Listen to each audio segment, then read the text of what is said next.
What's good, family? It's me, Coach 67 Sports TV.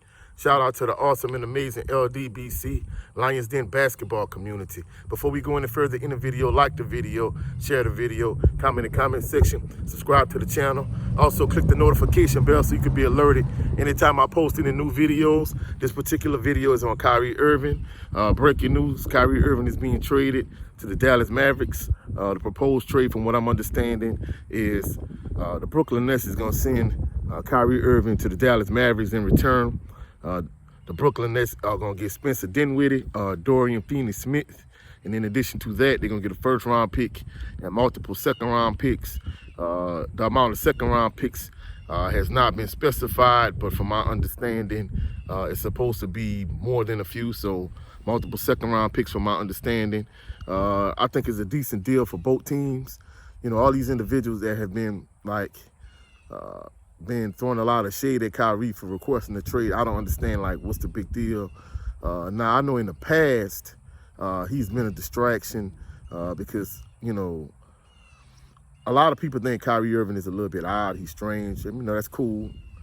Now, in terms of him just taking time off without, you know, clarifying with the team or having some type of understanding, I could understand, you know, the team not, you know, being cool with those type of issues. However, in terms of his stance on the vaccination, I mean, I don't see what the issue with that was. I know a lot of people were saying he was being selfish and he wasn't doing what's in the best interest of the team.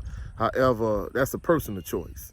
And the whole anti-Semitism thing, you know, I really didn't agree with that at all.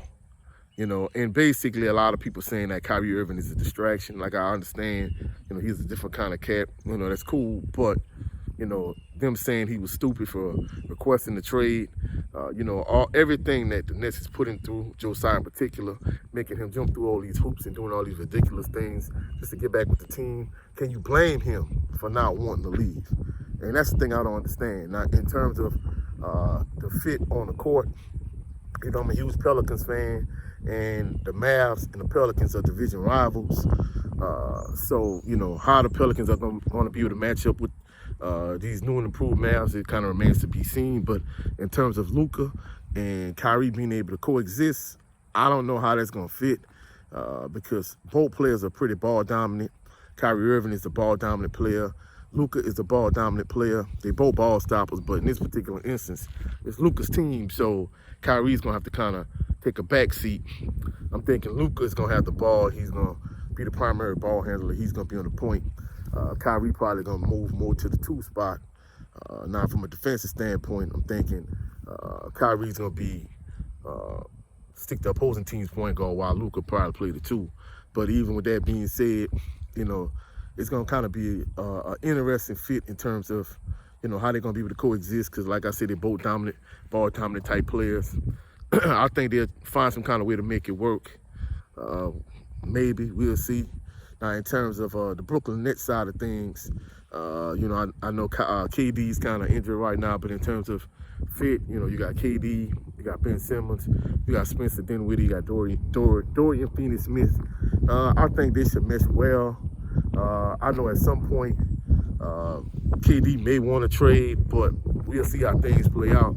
But, you know, all these individuals saying that Kyrie's being selfish, whatever the case may be, I don't understand, the hate he's getting the backlash because, you know, the NBA and in particular, Josiah of the Brooklyn Nets, you know, making him jump through all these hoops, you know, for something, just posting a link to a movie. I mean, he didn't say anything particular about Jews or whatever the case may be.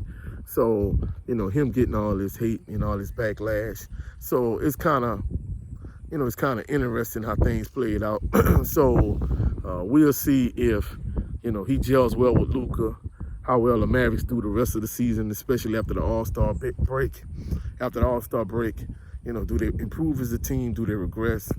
And at the end of the season, is he going to have any type of value in terms of as a free agent? Is he going to want to stay in Dallas? Is he going to want to, you know, head to another team? And is he going to garner a lot of interest if he plays well for the rest of the season? So it's kind of interesting, and it's interesting to see how things are going to play out in terms of both on the Brooklyn Nets side of things and from a Dallas Mavericks perspective, and from an individual perspective in terms of Kyrie. It's going to be interesting to see, if he plays well with the Mavericks or if he doesn't. So, hopefully things work out for him.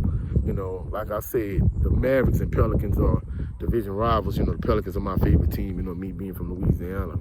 However, I want Kyrie to do well individually, so hopefully he does well. Hopefully, things work out in his favor.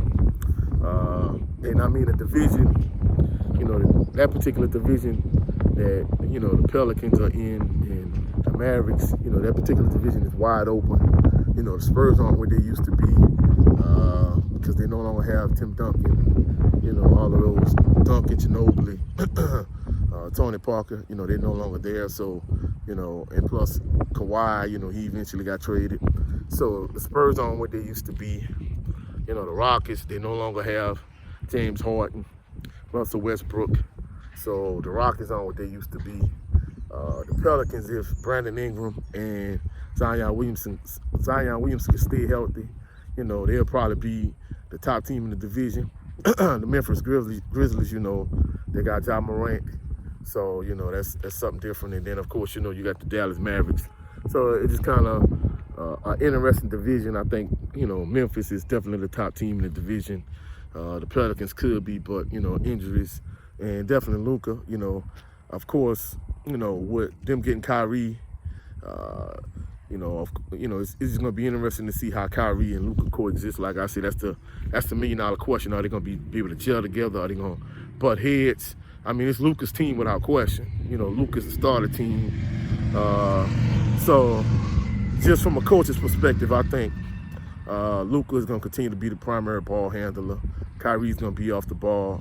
If there are instances where, they come in with another unit and Luka goes to the bench, Kyrie maybe could be on the point, play the one position. If not, then, it is what it is. So, hopefully, things work out, for the Mavericks, but more importantly for Kyrie individually. The next side of things, I'm going to be truthful. After the whole situation with Joe Tsai and how everything played out with the Nets, I'm not a Nets fan at this point. I mean, I never really was, but I definitely, not a big fan of them and really don't care how things go from a Nets perspective. But that's it for this particular video. Kyrie Irving is headed to the Dallas Mavericks, so it's going to be interesting to see how Luka Doncic and Kyrie Irving coexist together.